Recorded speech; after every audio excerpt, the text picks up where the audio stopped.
Me wa kwa wa bi ba Adom TV so djuma udi a oni bi so ahwe ye Nsem nketenkete na me am di djuma de ebrom di afia mansa ohema 1 na ene asam edama pon so a na edaba mma so a me bedi ho abobo Ghana fo mo dia soma me se me mra na ye medi ho enkomo ne me pentremu ani muaye enam de ebramu ye be hye bibia fa ye kase enhwamodie se na se putoka se be kase promise and fail kwan be so no bi betumi ahso bi bo oh wasre na de na obisa na de oh ochina me be ma abra na beje afo be free nipa nkra on fa biem den na de saa de ne ba na ene me ne mia madamfo me nua be ma Father Moses wa ha na otwetwa mu no obekyerekye ne be bie ye ni ne nenso odi nkyeremu ebe ma ye Father me wajo makwa aba Nsem nketenkete so mejo so meni aba Ghana for the asema hyema no na mitimi so wanso na betumi abom nkyeremu ama obi biara enya entiase edi kan no ye kase Father Moses ahwan ne Father Moses medawase na mechia wahwefo se kase Father Moses obi a oye sunsumdwuma okay ana meta kase ye wo asofodwuma ho ye wo akonfo ho ye wo dunsufo ho na mom no sunsum nsam ne de chise obi a oye sunsum ni a oye sunsum adwuma enti obehwe no yese sofo wei etu anamon ekọ baabi konfo wei yese akomateko nti wotu anamon akọ baabi wei de yese anu oden yenkopo obi a owo hu nimdi a oye sabio sunsum mu hunumuni eno na du pempenso bi a aya na yetigina na ye sa adwuma no ye de boa ye nuanom na wonom ye sunsum adwuma no nti ye de ne de sabio yetumi frɛ ahohom bia afri sɛ tumi no a ye yuso no emodu payi nti ka Father Moses ayi obi a ɔyɛ sunsum dwuma okay na ye fan komotwe ne so ye ka sɛ promise and fail a sɛ na obekyerekye mu anything meda se ka sɛ promise and fail a kyerɛ sɛ ya show bi bo na yedi no hwammo na enye sɛ bia nipa bi de na no ahyew bi bo enko ohun sɛ dwumadie bia wo bɔhye ɛwɔ no mu dwedie wɔ no ho bɔhye ɛwɔ hɔ dwedie no de atini ɔsɛ woyɛ obi a wotɔn besen a besen wotɔn a nkafe beduro no sei na atwa sɛ wunya ɛyɛ saa besen dwedie no emu bɔhye no no nse beduro hɔ na fi samba de a na kyerɛ sɛ hwemmodi ayɛ den aba anaasɛ obi de na no bɛhyɛ wobɔ na ebeduro hɔ no ɔsɛ nyame na mekan mekra mrefi na kyerɛ sɛ nipa no asɛm na ɔkan ye no ginaye osi ye no it's like ɔno ankasa abosa ginaye na egu nti obɛhwɛ no na ade atwa sɛ wonsa ka no wonsa entumi anka beebi a nipa no ye na adwun sɛ odu beduro no wahyɛ wobɔ ema wonya hotoso ebeduro hɔ no ɔsɛ enyame na mekan ya na sɛ bibia betwintwam mu ma entumi anye kyɛ sɛ ewie pɛyo nti no ne sa no aboegu na kyɛ sɛ nipa na kɔ stranded mpempenso nipa de na adwene ebu sɛ mpempenso we mi sɛ kan de we no aboegu anase bi kra atwe akonichi anase ade na sɛ kra amam kra okay den na betumi asikwan sɛ obi bɛhye obi bɔ obi wa wonte obebi sanade no no bɛka sɛm no bɛka ne dede but amra ne bɛso no na wasesa na adwen anase wo frɛ ne kra ɔmfa ne phone sɛ de wo kan sɛ bi kra ɔbɛka sɛ nyame na mekan ye ɛdeɛ na bɛma anipa betumi ahye obi bɔ na ɔbɛsesa na adwen emretia bi yo medase ye obɔhye mu ahodo obi oho otumi hwe obi ni nsu a efiri nani ase eba otumi hwe obi wo na werɛho embremu otumi hwe obi wo mpempenso a ɔno no otu saa nipa no fo na ɔde bɔhye bi ataato saa bɔhye na ya na ye bɔhye hunu efiri sɛ wo hwe nipa no kyese situation owo mu na wo fa so de hye body gi wudin saa bɔhye na ya na enta enye dwuma papa mako bi na ya na nipa no tumi ejina ne fapim mu ema ne ede kyese ye dwuma dodo no ano aya na nhyeda enye dwuma ena de santo so mienu aya na obi be hye obi bɔ na bɔhye no mu no ebe fele no aya na ejina ne ma hodo bi so enema bi tisesen na wo twetwe mu no na meka ye star ho asam okay obi ho asabio yemfa ne sɛ edress ha sei ebia na anase edwumakuo bi a wo ho no ne hyebro di ba wiase no endru saa position na etwesa ne nsaka no anase yemfa na ade bi te sɛ aware bosha ya hye no wo ho no ne star na odi be wiase no yemfa ne sa wore nim sa nipa ne se ye hye no bo a ne star na ekuta no eruli minim se ne mesi aka ne twi afa che se e hye no so enti no star na be make sure se ade wei eni sa won saka enti no enye adwuma sa na eno no etie enti star no a ekuta nipa no editemo nipa bia bosha ye de be hye no se ne besi be ye adwuma ebefa efisa se ye hye obi bo na se bosha no be mu a ema nipa no free baby ogina ekonanim wo star no so kire se twese wo ka ho enti ya de abosha no kra na be ye adwuma wo so ena wetumi akowenim de sa to so mienu eye sabio ifie ade aya na eda ifie so ti se ifie apam okay sa apam bi ewo ho a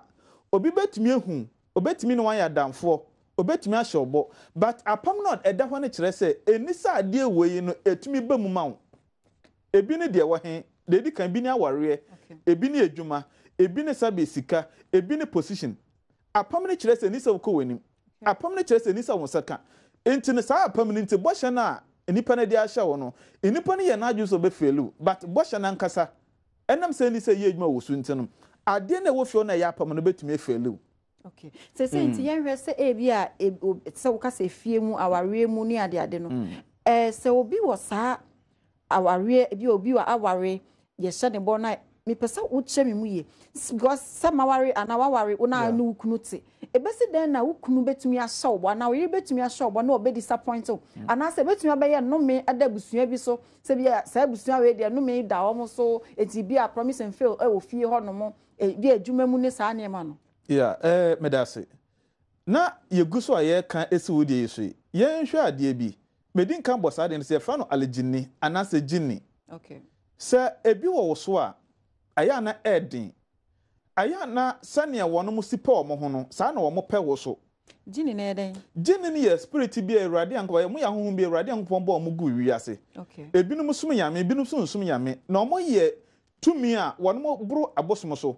wono mo buru emotia so wono mo buru abaifo so na mo mo tenase wo mo tise nipa but ye mfie ni hu wo mo okay wono mo ho kwan so mo ware nipa enti obi wo ho na visa saa tumi ni bi aware no a aya na tumi no na e control nipa no a sabio otiase no enti no boshe bi a wo no wo de be hya na nemfa ne sa aware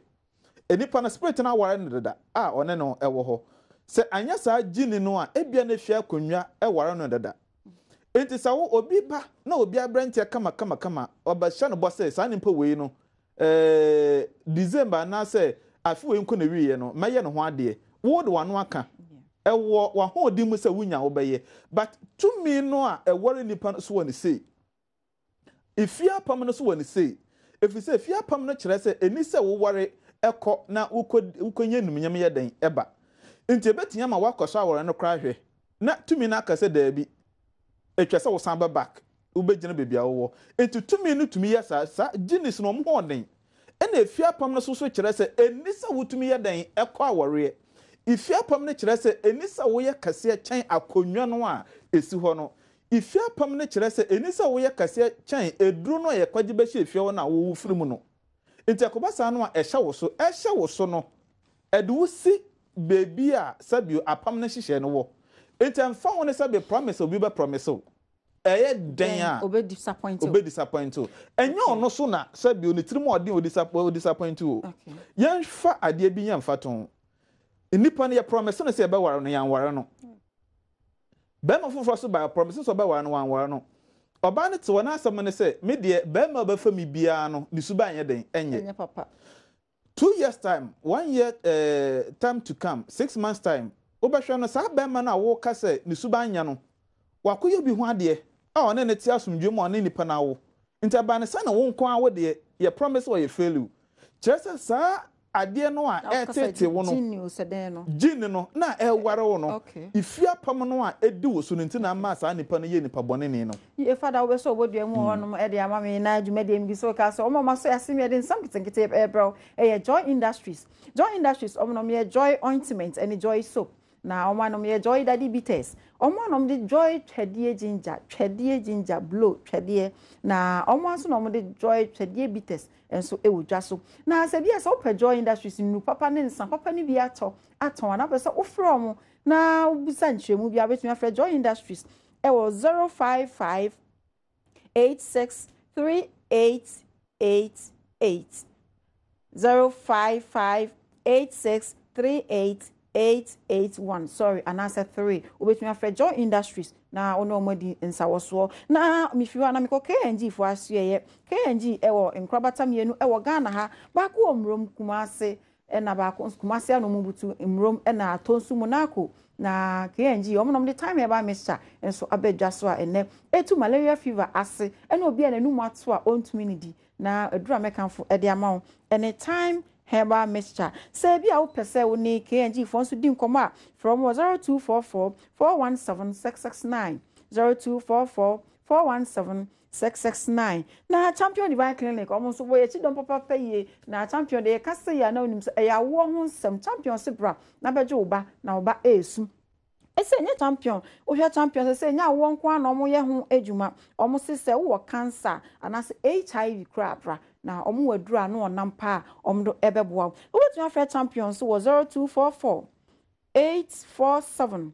090 0244 847 090 omo so onkrabata mienu organa ha ba ko ankran ha omo tantra hill na ba ko so Kumasi oben asafunio plan station e na champion for enso ebutu na me free hono dia na tasem de mani kire solar pioneers enso ya sieye solar pioneers omo ne omakofa solar nkania pa e dia bedwa so ene electricity ni yentimi ntua enti adan na woni solar for eni nkomo na omo ma fix bi emfa ma na wia ne boy no ama nkania air conditioner ya fix wo dem ana office school mu a use electricity e dia wia na abema air condition no aye ejuma na omo nso de no frɛ omo e wo 0268 622 501 0268 622 501 na entemba bebie me homa no 0302 211 698 ane 99 na ansa na mebie homa no me ko kwaje nkrato aba na mba ye de nkomo no atwaso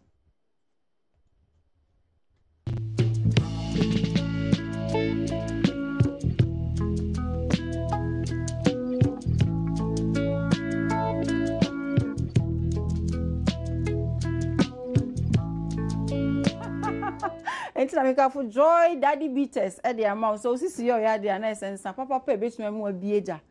na obi o ankoto dan ya ma se obi anko bieja amfa anko sisi yo ya ko twa Joy Daddy Beaters na sisi enu be kama o so matade e so ya Salinas clothing ene pa matade wa Shoma Estate oni police station ene di nhwa animu me makeup Elegance House of Beauty or West Legon epunto obi na akọ party na akọ na se o pe makeup ho ne ma bia ko Elegance House of Beauty omo efie na ombema obi ama wasiesie ho fefefe na Selina obetumi afre Selina number 0264 559292 0264 559292 na Elegance number 030 396 7905 from nanu omni nsawoso na omobebwa fefefe Father, abra be kwa mi jeb na ye ka mi bi fa promise and fail ho na se yan hwe promise and fail no the good and the bad side ye anasa nye checheye mu medase promise and fail na nkase wo ho no se kase ye chichemu a ayade bi a sabio anka enye na mpeni so kase bibi nya na enye na nhwehwemu bia ma ye behu ne se eto mpempenso bia promise and fail na ya na ye promise and fail na ye bi wo ho a ya na ye okay but ya ja to me se enye efise kwan bia ya na fa so di nkofo bi nya no aya na mmoa but promise and fail bi so ho a aya na ye ye bedin ka ko ne ye aya na ye no so okay obi wa ne star na ekuta no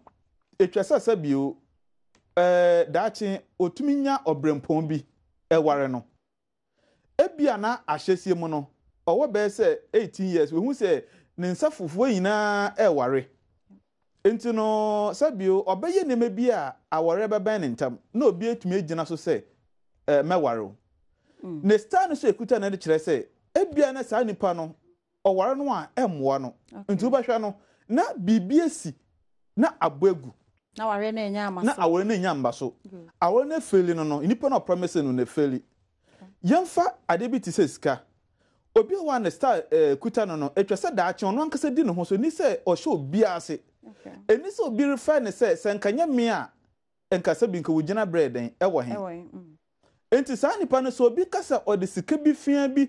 promise no na se o de koma no bi business e feli a aya na ebo pa yie efi se ne be ya da ache no sa sika fia no enkoto nenum nyam free nipa no ho eso na promise en fe na abaw enti promise en fe to pepeso bi aya na ye hwe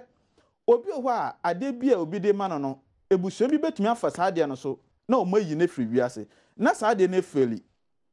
sa ade no feli a abe tsesa wo kra na se wo nkwa no wo dia sesa no very good inside the failure na amasa bio ahota eden aba enti na mabi faili ewo kwan papa so na duduo no ade ya na nye titiro ya na de yanomfo eta ekire no yanomfo no ne hwan ye kromfo ya bayifo yi okay ebi ye ifia pam ya na ye kan ene kwa de ya na nye obi owa chese ono de ote ho osimye bayifo me mma nye yie but say wo so ba kwa de ebe eden duduo na baba ho no obi oho otumi de sabio ono ankasa ne mbaba say father mi mmai odom baba o father mi mmai aware ho ayeden father mi mmai adwuma se ho ayeden emra ye bakwa deep aye behwe no na ya ma enkwala no excuse kakra na ya ka kire mama ne sama o de nkama srew wa wonim nti be ya nkafa nkwada no aware ye den e se agbopusa metia se ya maame na obeso ne manaba no no oye om bebre san kwala ne de no maba wa so ye se on pese nkwala ne babo omudin bone so oye beifo no san ono akeka ne yes ono akeka ono kwa tumi kire o se yenkwa ha na me ba adenti na obatan ye beifo no ono a betimi akase wo ye ne ma obetena ne ma ware so ana ne mayi edie sikanyamu na obesan atwa ne ho akokeka nsem bia na so de wobekọ baabi se ye moa a ono agitum so ye beifo aya na ade afa ne bayie no sabio ete se multimedia ha wonkwa wontumi nsore en kasa bi koka me koka news debi yes sa na bayie ne tie bayie ne ye busua eye dom ente bia na nhyehyeye a eda ho ma ekuo no kire se eni se wei emaye sei sa na atwa sa wo so maye den eye ntade na ye wo ya nanso no emra na amahyehyɛ ma mo ho no kire se wakotom tu ye nhwe enye enti se me ba o se nipa ne de ma ne basa na o si mu tumi ma nkwala no epia bontima kase bia maame no eno ne basa de na mo ye ye ne maame ne kasa ka kire e ka kire maame ne se de aye no ye kase ye ya ne nimbegu ase enti ono ankasa mpa kwan na maame na ankasa fada se me kasa me ya ono no nipa no kasa oye ye betwe na so e wo kampo no de ahya wonsa o de hya wonsa wi a wo ho kwan sa wo ye den wo ye ho adwuma once a onkola na bo wonim no nko ade e se o mama me no won se sei na e koso ntin mesrew se maame no kasa sei a ye wo ho kwan sa ye ho adwuma straight forward na mmom no ye mo maame no be ye won mananim no ye ntumi mo maame no be ye defi se me maame me ntumi nkobo no be ye me ntumi nkobo papa be ye na makobo obi so e maame be ye enti no se na esitie no dodo na ye fiapam dodo na ye so ye beye dodo na so ye de toto aso bi dodo na so ye jinisa ya na eware nipa bi ti sa ya na ekasa sunsuma ware no ene na edi sa ne mahodo ye ti sei a fe no promise and fail no edi wo munya na bi wo ho a ade fe no promise and fail no ho no we de masre meka asofo no enye promise and fail na betumi akasa we yesu di metwam na etwa utwa kra na ejina wo betwam na wo ho efisa bi wo ho a aya na ya de ankasa wo ho a twese nipa ni tua ho kan ansa na wefire ho wontumi nkasa se bio wo ka ekuta wo no metwa ka no muntimaje ka na funsem by force no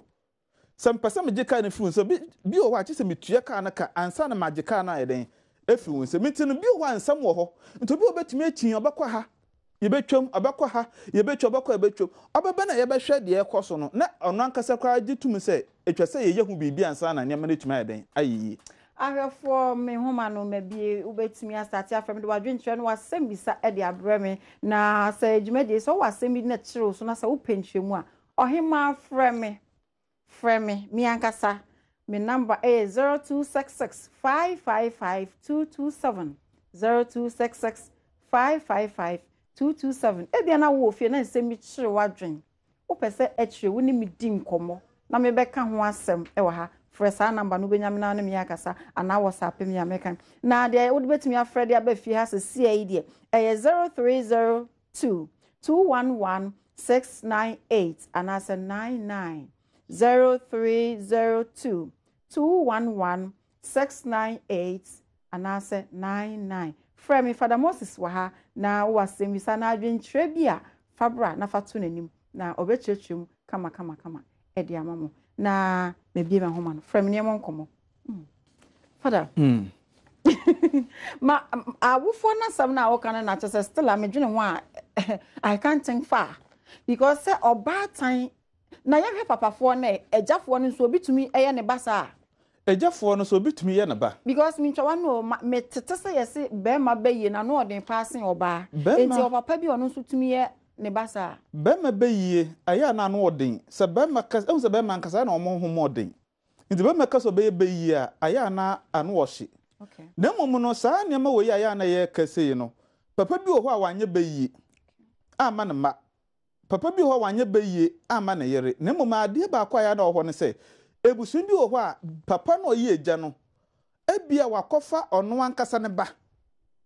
wakofa ono ankasa ne nana ne baba okay wakofa sabe ono ankasa ne yere enua na just wafa ne nada thank you saa de ne nya happy se kim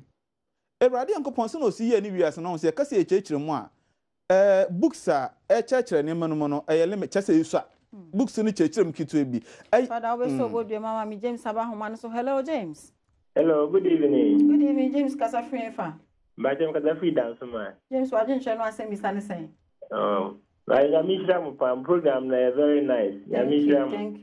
you that ya mpese bisa ne se uko wa obi na se as a spiritual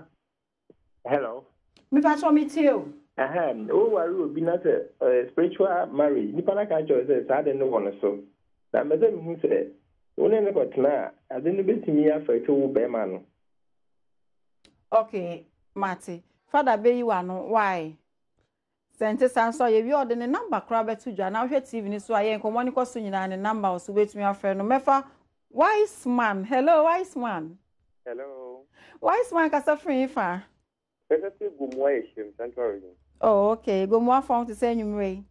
Oh, obi a hoboko. If I cho Father wa habo ye nkomo e wa say misa no adwentre ni say First spiritual marriage. Ebia oh wise man going to me now man so facha in patcho free na your number ni 0302 211 698 and as a 99 o frame your baby fi hana no abonkomo 0302 211 698 and as a 99 frame na fa adwenche no asemisa ebremi mefa ahin hello ahin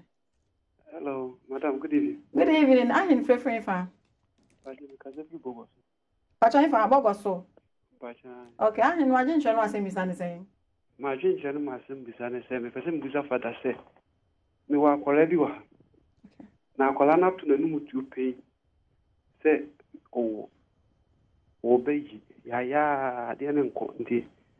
mbusa no akwan obitu mafa so ro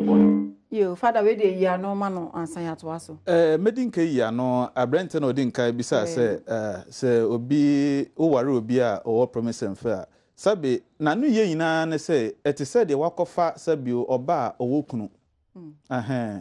se na obetumi hwe aside gu so ayewa ya kayaka de no spiritually ono no wo ne be kontoko a wo hu no nti de opa bi no betumi de aye obebre wa se na be ya ubeje oba na esi ho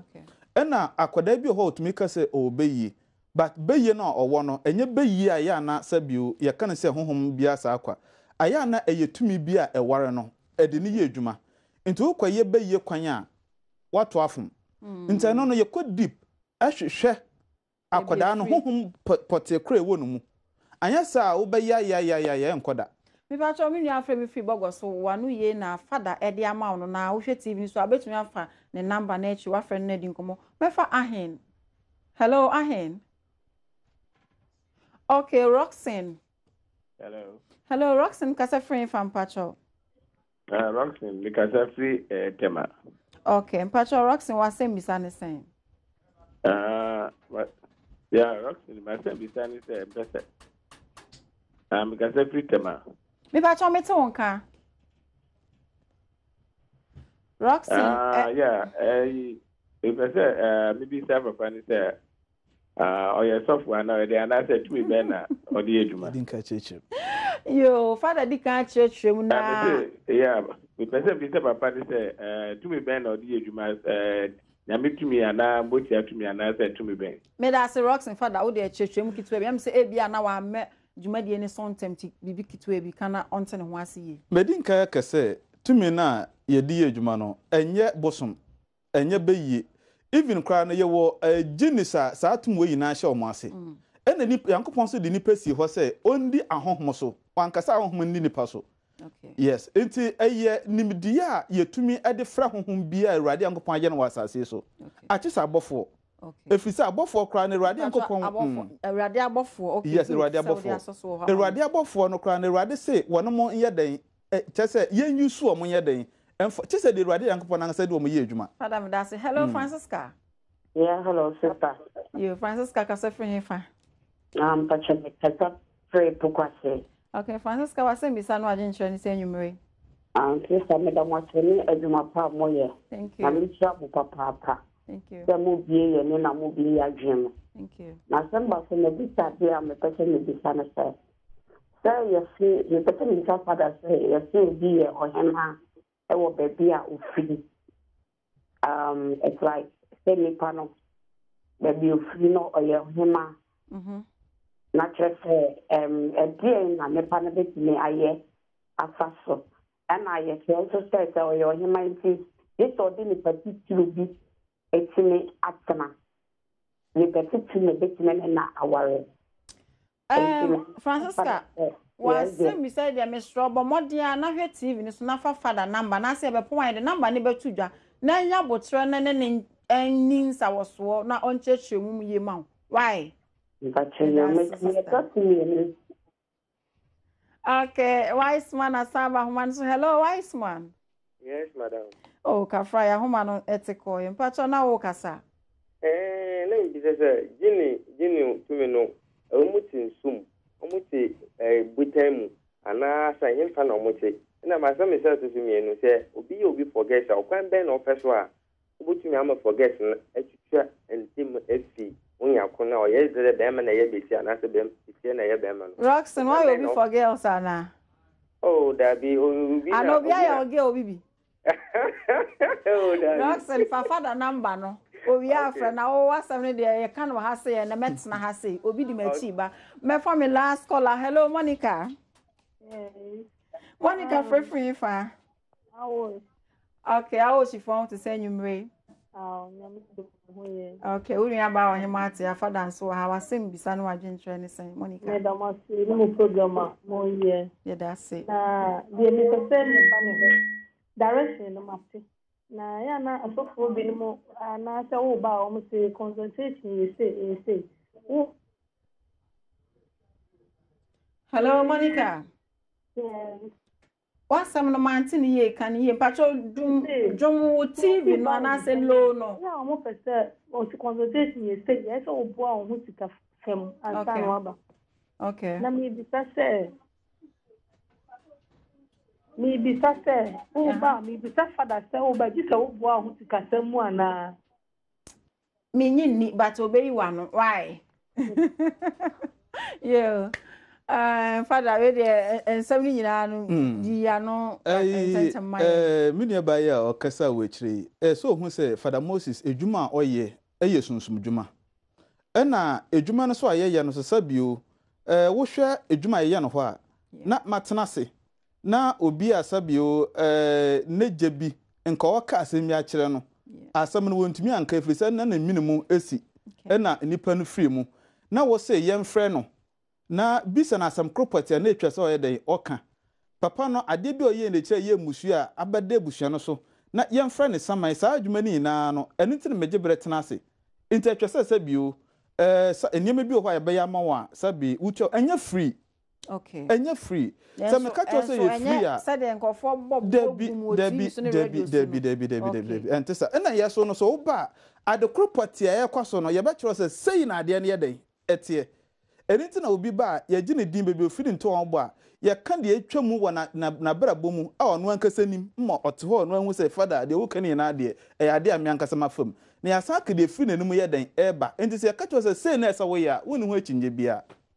yo enti ya de bia e den wo sikasam pi na mo man ye free father asemi da makoma so de mritia ana obi menya me kra makoma so obi na send bre me na attach me pa nipa ni pese obi sa se ye ka se eka because ye won kofo bi ho no mo a obeton ade ai edi dwasa den se de obeye biara obeboka adenti na eka etimi ba nipa bra boso eka konya ka esi ba nipa so no ho no se woton ade na fi se 1 cedi ba osima mi into chocolate 2 cedis ba osima mi mfa we into yogurt ene de we ye de kan ba den ebeba but obi a odi dwa a waye na dwe so o premfa so medin ka ka se ade bi a woton bia na ade na nkase wo ho fa so a ewo ho but wo nkwan wo de ukoye bi na se de ka ba se wo hunu se no enye sa na tie okay ade no won fa so ade na wo nkwan wo de wo ye den wo boka medin ka se ye stand ekuta ne wade bi ofo no crossover wo stand ne kire se bio wodi hia wa asase so a wodo ho de ba ya de bia ewo ho wo ba ye sikadwuma se den by crossover ne kire se eni se wotumi cross free hiam ye den eba sikam enti se wo ye wadwen se by force de obi ye no so ba ye bi efri hiam abesikam a wo bedu line so no ebetene na ba ye ka enti sabre bi obi show na odidwa na waboka promise and fail e wona brabo mu saa nsemo e bobo so nyina se o ebi to na se o fa saa titim bia oba waso ya ade na obetumi aye de aboa na nipa na onye den saa bia o hwew nipa no ba ade ba ko be ne se o meka na asem yes afi no be ka se father me didwa say no ye be roni na gu ma de wo de ba ye no wo hu se say na ye den etie efi so bia stay kuta no ne din no e kira de property a owo mu e wa asase so de hia no so obeba we nya house na masem eno an se we din bebia wo firi nto an bo wonya de we wi asa ye be hwe ni na ma cheye wo kira kwan me wo kuma se medoma tafo kwan no so medoma wo se ko mu nua ba se mimi nim ba bia ye se wo free tafo a wo ba no wo duru medoma station ho a bus stop ho na wo si na wa free telephone number na wo screen so no okay mpacho bobo number ne maye ana de wo no bobo na me so fa de aka ne kan number no ye 0547 okay 27 57 81 0547 27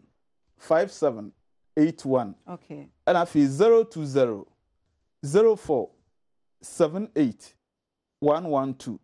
020 04 78 112 aka eternal on here 0268 477 592 0268 477 592 0200 478 112 0200 478 112 and as a 057 27 5781 057 0547 275781 o fresa number ya edo beko Father Moses on wankasa ne chen na ono edi enkomo na dwumedi omo so masin bo amema me de brewo e Joy Industries so dem di kan ya ka say Joy Industries dia na so ma na Joy ointment any soap Joy Daddy Bitters Joy Twedie Ginger Joy Twedie Bitters and a Joy Lime Cordia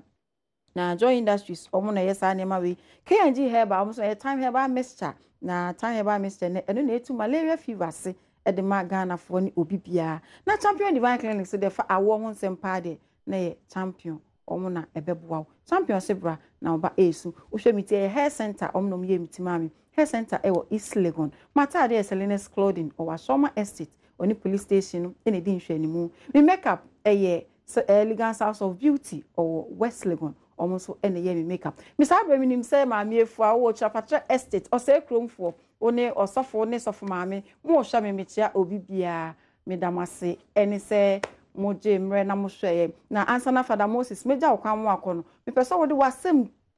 asam twa chokra edema Ghana for mo gye mre etina TV hu ehwe wo ema wo mo de ebe ka kire tiefo ni se ti bebi a wo mbia no sabe ehwan no yie ewo ho